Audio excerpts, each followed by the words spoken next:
আসসালামু আলাইকুম, স্বাগতম সবাইকে। মাছের ভীষণ মজাদার একটি রেসিপি নিয়ে চলে এসেছি। আজকে রান্না করব দেশি বাইম মাছ। দেশি এই বাইম মাছটা খেতে খুবই সুস্বাদু হয়। আজকের এই বাইম মাছটা আমি রান্না করেছি আলু দিয়ে। আজকে যেভাবে এই আলু দিয়ে বাইম মাছটা রান্না করেছি, এভাবে রান্না করলে অনেক বেশি টেস্টি হয়। তাহলে চলুন কিভাবে আলু দিয়ে বাইম মাছ রান্না করি সেটা দেখে নেই। আমার চ্যানেলে এখনও যারা নতুন, চ্যানেলটি সাবস্ক্রাইব করেননি, তারা প্লিজ আমার চ্যানেলটি সাবস্ক্রাইব করে নেবেন এবং পাশে থাকা বেল বাটনে ক্লিক করে দিবেন। আলু নিয়ে নেব প্রথমে।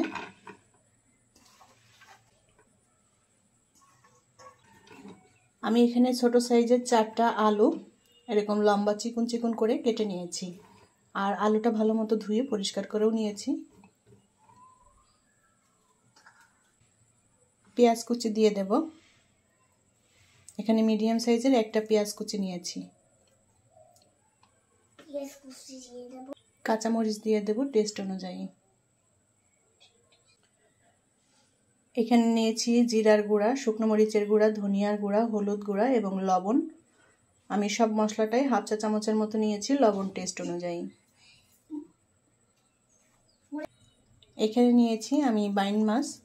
বাইম মাছটা কেটে ধুয়ে পরিষ্কার করে নিয়েছি, আর এটা হচ্ছে ছোট বাইম, তো আমি সেই জন্য আর এটাকে টুকরো করে কাটে নিয়ে আস্তে আস্তে রেখেছি। ভালো মতো ধুয়ে পরিষ্কার করে নিয়েছি। অল্প করে তেল দিয়ে দেব। সব কিছু এখন একত্রে ভালো করে মেখে নেব।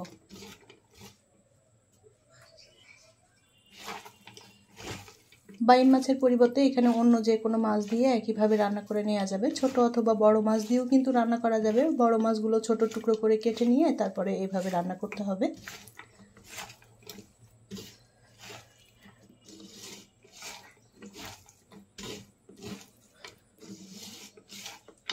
এই মশলার সাথে মাছটা ভালো করে বানাবো।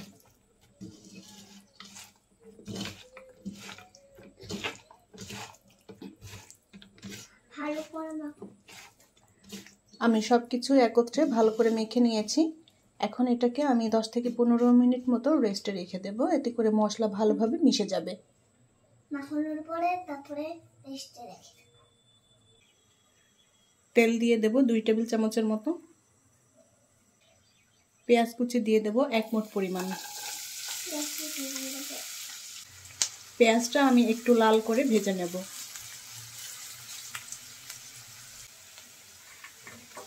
পেঁয়াজটা আমি লাল লাল করে ভেজে নিয়েছি।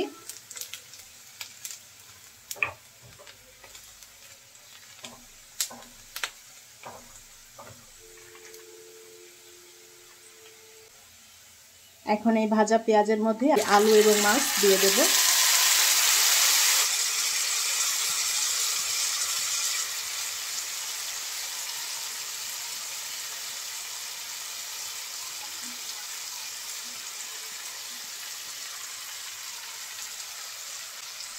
নেড়ে চেড়ে পেঁয়াজের সাথে ভালো করে মিলিয়ে নেব।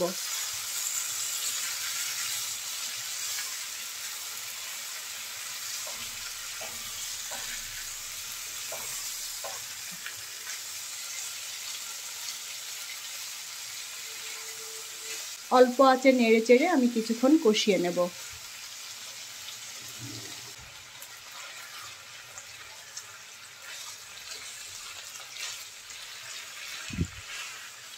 আলু এবং বাইম মাছ দিয়ে এই রান্নাটা অনেক বেশি মজাদার হয়। বাইম মাছের পরিবর্তে এখানে অন্য যে কোনো ছোট মাছ দিয়েও রান্না করে নেওয়া যাবে।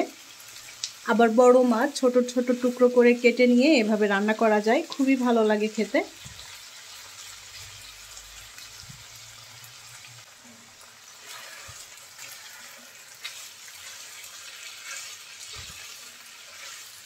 আলু মাছ একসাথে আমি 3-4 মিনিটের মতো কষিয়ে নিয়েছি।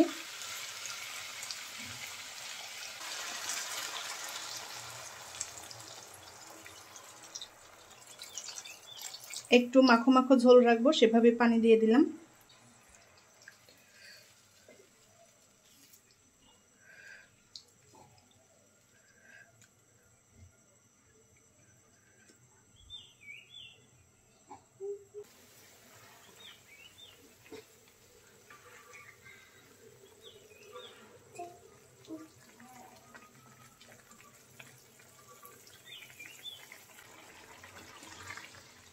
তরকারির ঝোলটা আমি আরও একটু টানিয়ে নেব, একটু ভেজা ভেজা ঝোল থাকবে, গামাখা টাইপের।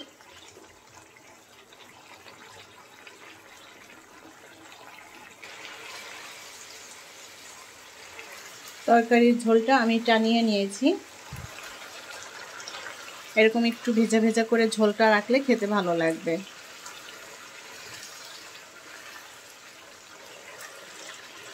আলু বাইম মাছের তরকারি রান্না করা হয়ে গিয়েছে, এখন নামিয়ে নিয়ে পরিবেশন করব।